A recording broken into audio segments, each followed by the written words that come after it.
Hey, what's up guys? Welcome back to another video. I'm here to give my Australian Grand Prix observations and quick review, and without any further ado, let's get right into the video guys. McLaren's are quick. McLaren single-handedly had the pace to finish 1 and 2 in a dry race condition. I don't think anyone could have contested them, but Max being Max was able to put pressure on them for the most parts of the race, whilst the nature took care of the rest.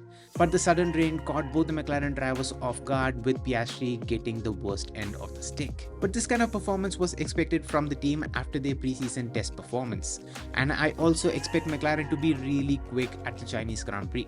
So I really hope the competition catches up, or else McLaren might just run away with the trophy in the 2025 season. Liam's taste of spotlight. After making his debut with Red Bull, Liam Lawson got his first taste of being under the spotlight of being a Red Bull driver.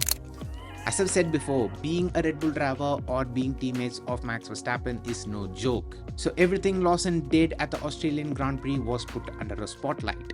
That, combined with minimal running during the test sessions, meant that this weekend will always be a very difficult one for Liam Lawson. And I feel like his performance at the Shanghai Grand Prix will be more representative than what it was at the Australian Grand Prix. Though Shanghai is another track in which he has never raced before, I feel like the Shanghai Grand Prix circuit is slightly more forgiving than Albert Park. So I really expect Liam Lawson's performance to improve in the coming race. Antonelli's statement.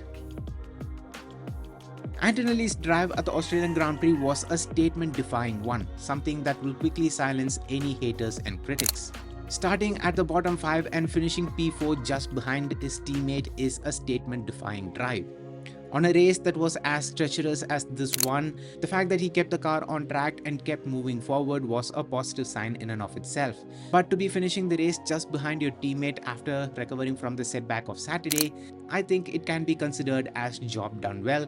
And for me, Kimi Antonelli clearly was the driver of the day. Reality sets in at Ferrari. Reality must have set in at Ferrari after their performance at the Australian Grand Prix. I bet the team is going through the data to analyze and understand the car's concept to see where the car is lacking. But going off by their performance at the Bahrain preseason test performance, I thought that the team would be the second quickest, but they were the fourth quickest at the Australian Grand Prix. It makes me wonder if Ferrari were running higher engine modes during the preseason test, or their performance at the Australian Grand Prix was track specific. But I feel like the Chinese Grand Prix will be the answer to all my questions. So let's wait and watch. Williams' big win. Williams' performance at the Australian Grand Prix must be a huge confidence booster, and the team must be highly motivated to improve the car even more. Unlike previous years where Williams used to qualify really high on a track that suits their car and try to hold on to that position in the race, this time out the car genuinely had the pace to finish P5. The car looked equally stable and poised while going through corners. And thanks to Carlos Sainz's excellent strategy suggestions, that helped Albon to finish P5. Though his crash was a bit worrying, seeing nearly half the grid crash out made it clear that literally every driver on the track was driving the car on a knife edge. And his post-race interview suggests that he has found the cause for his spin, so I am excited to see how he performs at the Chinese Grand Prix. Rookie's disaster. The conditions of this race would be the absolute nightmare of a debut that any rookie driver would have expected. So honestly speaking, I have nothing but respect for all the rookie drivers and even for the veterans, no matter if they survived the race or they crashed out. The Chinese Grand Prix will hopefully set a better stage for these rookie drivers to showcase what they've got. So again, I'm excited for the Chinese Grand Prix. Now moving on to my big winners of the weekend. And in terms of the team, I would say Sauber and Williams are the biggest winners of this weekend. Both the teams managed to ace their strategy to put both their drivers as high as possible to score points. And in terms of drivers, I think hands down it has to be Kimi Antonelli and Nico Hülkenberg, who I think are the biggest winners of this weekend. Heading to my biggest flops of the weekend, in terms of teams, I have Haas, RB and Ferrari. Yeah, I think Haas, I don't know what they were trying to do. I mean, they were trying to go for a very bold strategy but decided to bail out on it at the last moment. And the cars were pretty uncompetitive at the Australian Grand Prix, which is usually not the case for Haas at the Australian Grand Prix because it is a track that usually fits their car's concept. So It's a massive blow for Haas, and for RB, I think they had a car that could have finished in the points. They could have very well have finished in the top 5. Yuki Tsunoda was clearly fighting the Ferraris on merit, and he could have finished in the top 5 if not for the strategy blunder. And the final team, Ferrari, yeah, I think they really have to go back to the drawing boards to see where things have gone wrong, because this Australian Grand Prix must be a rude awakening to a team that was riding on a high. In terms of drivers, I think Lawson and Piastri have to be the biggest flops of the weekend, though Piastri's situation was really just unfortunate.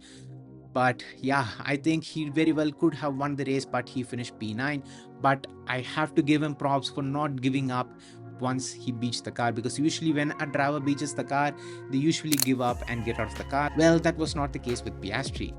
He tried his best to reverse the car out of the grass and managed to recover to finish P9, which I think shows his resilience and his never give up attitude. And again, Lawson, I mean, what a disastrous weekend. For him to step in as Sergio Perez's replacement, you expect for him to be better than what Checo had done before, but his performance at the first race for Red Bull was worse than what Checo has done so far. So he really needs a better weekend at the Chinese Grand Prix, and let's see what he does there.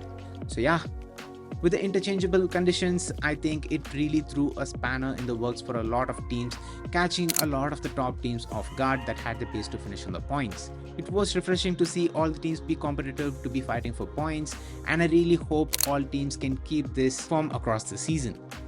The main factor of the 2025 season will be how the fight between the top teams will shape up. Will the competition resolve their issues and find the potential of their concept, or will McLaren just run away with the trophy in the 2025 season? I guess it's something that only time can answer. So let's wait and watch, and I really hope you enjoyed my observation and quick review of the Australian Grand Prix, the season opener of the 2025 season. I was really thrilled and excited for this race, and I think the race totally delivered. And let me know down in the comment section on what you thought of the race. I'm curious to know what is your take on it.